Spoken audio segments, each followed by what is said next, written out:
Oh, hello, guys. Did not expect that as I got on the air. Um, so, welcome everybody to another edition of the GSMC Football Podcast brought to you by the GSMC Sports Network. As always, I'm your host, Kenneth Grunfelder, and it's great to have you guys here on this Monday, May 6th. Didn't expect that right from the jump, so hopefully we can fix that and get back to the regular camera here. Yeah, I wasn't expecting that. I was kind of scrambling as I was getting ready to do the show. So hopefully we can get this right and get back to a full screen here. Yeah, I was not expecting that right from the jump. All right, so we're all good. So yeah, as always, I'm your host Kenneth Grunfelder. Hope everybody had a good weekend. Before we get into what we are going to talk about for today, just want to remind you guys, as always, to tip or donate and get your comments recognized, make sure to go to the following link. That is GSMCPodcast.net. Again, that really helps the show, makes the show more interactive between myself, the host, and you guys, the viewers. Again, that is GSMCPodcast.net. And as always, it is displayed on the ticker at the bottom of the show segment down below. All right, so now that we got the Spider-Verse glitching of the camera out of the way, let's get into what we were going to talk about. So we're going to talk about Odell Beckham Jr. signing with the Miami Dolphins. I'll get into that. Also, the Bills making a few signings, so I also wanted to talk about that as well. So some AFC East stuff. Actually, we'll get into more AFC East stuff in the second segment because we'll talk about Aaron Rodgers being a full go with OTAs, no limitations, coming back from the Achilles injury. So we'll get into that. The Jets, a team I've talked about a lot. So we'll talk about that. Then in the third part of the show, I'll talk about a couple of future Hall of Famers possibly coming out of retirement late in the season for a couple teams. Talk about JJ Watt and Aaron Donald maybe coming back late in the season, possibly if if the teams have an opportunity to make it to the Super Bowl, or just if necessary. So we'll get into that, and then for the final part of the show, I wanted to talk about Saquon Barkley, him kind of opening up to what happened with the contract negotiations this offseason, or the lack of negotiations with the Giants, because I did bring this up briefly, but he was getting into it with fans on Twitter again about signing with the Eagles because he was courtside at the Knicks 76ers game, and I guess people are getting on him because he was with the Giants, now he's with the Eagles, and he's at a 76ers Knicks game. And yeah, so we'll get into what he had to say to some of those people and what he had to say about his negotiations with the Giants, or lack thereof. So, with that being said, now let's get into the first topic, which is talking about Odell Beckham Jr. joining the Miami Dolphins. So, this was something that has kind of been speculated because the Dolphins had interest. And at first, I think Tyreek Hill, he tweeted out that it was a done deal. And I think Odell tweeted back saying nothing's happened yet. So, kind of been waiting on if that's going to end up happening. He was one of the top free agents remaining, particularly at the wide receiver position. And the Dolphins do pick him up. Now, he's coming into a situation where he's not the number one option. He's not even the number two option. And he's looking for a place to play. Now, I did see a headline that he was getting interest from supposedly the Chiefs and the Bills. And if that's the case, I feel like those would have been better situations because the Bills, they're kind of they're trying to revamp their wide receiving core. The Chiefs as well. There's definitely more opportunities there. So I feel like, and you got a better chance to get to a Super Bowl. Well, especially with the Chiefs, because they've won back-to-back Super Bowls. So I feel like if Odell was getting interest there, why Why not go there? I don't know. But that's his thought process, going to the Dolphins. Now, is the Dolphins a bad place to go? No. Because it is a good offense, and Tua does spread the ball around. Now, he kind of spams Tyreek Hill, of course, and how could you not? I mean, he's one of the best wide receivers in the NFL, and, he just, his speed is unbelievable. One of the fastest players in the NFL. So how could you not? But I don't know. I feel like if he wanted to get more targets, you're better off going to, like I said, either the Bills or the Chiefs. But that's just me. So with Odell, I kind of just wanted to go through his stats. Now I'm going to the Dolphins. He's kind of bounced around a little bit since the Giant days. Was traded to Cleveland. Spent some time with the Rams, won a Super Bowl with them, and then he was most recently with the Ravens. And, with the Giants, he got off to such a great start. And he was one of the best wide receivers in the NFL at one point. And, he was a big part of their offense. But, injuries kind of plagued his whole Giants career. He didn't play a full season with the Giants. He missed some time. Well, 2015, I know he was suspended at one point. Well, actually, yeah, because if you look, he did play 15 games. He was suspended because the whole thing with Josh Norman. He missed some time his rookie season with an injury. I played in all 16 games in 2016. Only played in 4 games in 2017. Because I think he had the broken ankle, right? I think that was 2017. 2018 he missed the final 4 games of the season. So, yeah, and then got hurt in 2020.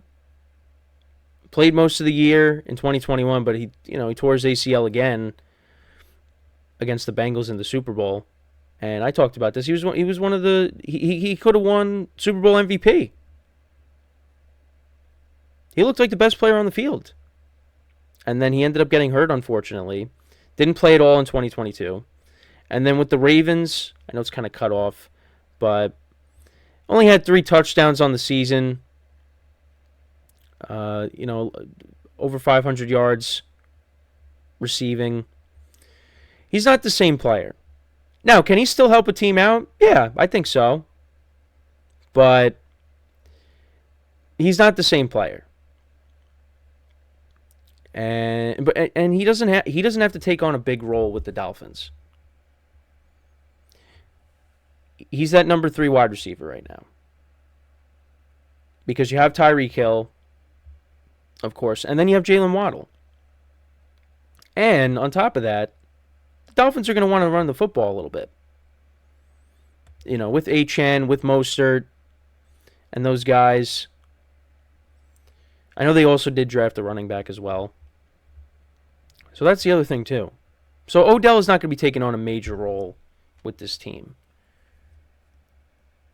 And I think, it's still a good spot for him, but I feel like if he really wanted to, maybe he doesn't want to win a championship. I think he still wants to, but he has that Super Bowl ring now. I think if he was more desperate and he didn't have that ring, then he probably would have maybe went to a team like the Chiefs, if the Chiefs did in fact have interest. So yeah, the deal is worth up to $8.25 million. And yeah, he's dealt with injuries. He's going to be that number 3 wide receiver. The last time he had 1,000 yards, you saw it. It was with the Cleveland Browns back in 2019. So, yeah, it helps the Dolphins out. I don't think it's something that, is a needle mover in terms of where they sit in the AFC, if you're ranking the teams. But I think Odell can help you out. He's a number 3 option. So, and he still can make plays. It's just not on a consistent basis. So, I don't know. Let me know what you guys think about this signing for the Dolphins. Again, another top remaining free agent off the, well, not top, but you know what I mean, from this last like group of top free agents. He's now been signed because we're waiting on some other guys to sign too. I think the Cowboys and Stephon Gilmore, maybe they work on something to bring him back. I know I keep talking about Tyler Boyd and where he could potentially sign. Maybe he signs this week. We'll have to find out. So now with the Buffalo Bills, so they made a few signings actually. So they signed Chase Claypool, linebacker Deion Jones, and defensive end DeJuan Smoot to a 1-year deal. Now Claypool, his rookie season was pretty good. With the Steelers. 11 touchdowns, 62 receptions, 873 receiving yards. And he looked like he was going to be a really good player for the Steelers. But it just didn't turn out that way. Did not turn out that way. And eventually he got traded to the Bears. And then he actually was with the Dolphins recently, but didn't really make an impact on the team. So with Claypool, so like I said, actually in 2023, 8 receptions, 77 yards, and a touchdown. So he actually did have a touchdown. Right now he's 25 years old. He's going to be 26 in July. But yeah, his stats just kept going down as the years went on. Like I said, 9 touchdowns in 2020. He had that 3-touchdown game against the Eagles in the COVID season, if you remember. But yeah, 2021, played in 15 games, 59 receptions, 105 targets, 860 receiving yards, only 2 touchdowns. So the production was still about the same from his rookie season, except he only had 2 touchdowns as opposed to 9. But yeah, then after that, a big drop-off because he missed some games. 8 games, 32 receptions, 311 yards receiving, 1 touchdown. Then in 2022, then got traded to the Bears that same season. No touchdowns, only 140 yards receiving. Then 2023, only 3 games played, 51 yards receiving, 1 touchdown. And yeah, that was it. That was with the Bears. That wasn't with the Dolphins. Because then he got traded to the Dolphins, 9 games, played 4 receptions, 26 yards. So, yeah, I mean, the Bills, they're looking for receivers. They're trying to revamp that receiving room. And does Claypool still have the talent? Yeah, I think so. But is the production going to be there? Who knows? Because with the Bills now, their wide receiving core going into next year. So you got Khalil Shakir, Keon Coleman, Curtis Samuel, Chase Claypool, Mac Hollins, Justin Shorter. They also signed Quintez Cephas recently too. He used to play with the Lions. But that's kind of what they're rolling with for next year. And Khalil Shakir played well towards the end of the year. Curtis Samuel is a good wide receiver. Keon Coleman, who they drafted with they traded They traded out of the first round into the second round, so they took him. And you got Claypool now. Signed Mac Hollins. So, I mean, listen, the Bills, they're still going to be a good team. It's just going to be different now without Stephon Diggs. So, and you got Josh Allen, and I think the Bills, they're going to be fine. They're going to be fine. But, yeah, I mean, losing some guys, it's going to hurt, but I don't think they're all of a sudden just going to be this bad team. They did address the wide receiver position in the draft. They've added some guys. Now, is Chase Claypool and Mac Hollins, are they needle movers? No. But, I think Curtis Samuel is a good player. And Khalil Shakir. Let's see. I mean, is he the number 1 wide receiver? Now, we'll have to wait and see. But that's what they're rolling with for next year. But, yeah, let me know what you guys think about what the moves that these two teams made. Like I said, the Bills made a couple of other signings as well on the defensive side of the ball. So, Deion Jones obviously spent a lot of time with the Falcons. So, yeah, let me know what you guys think.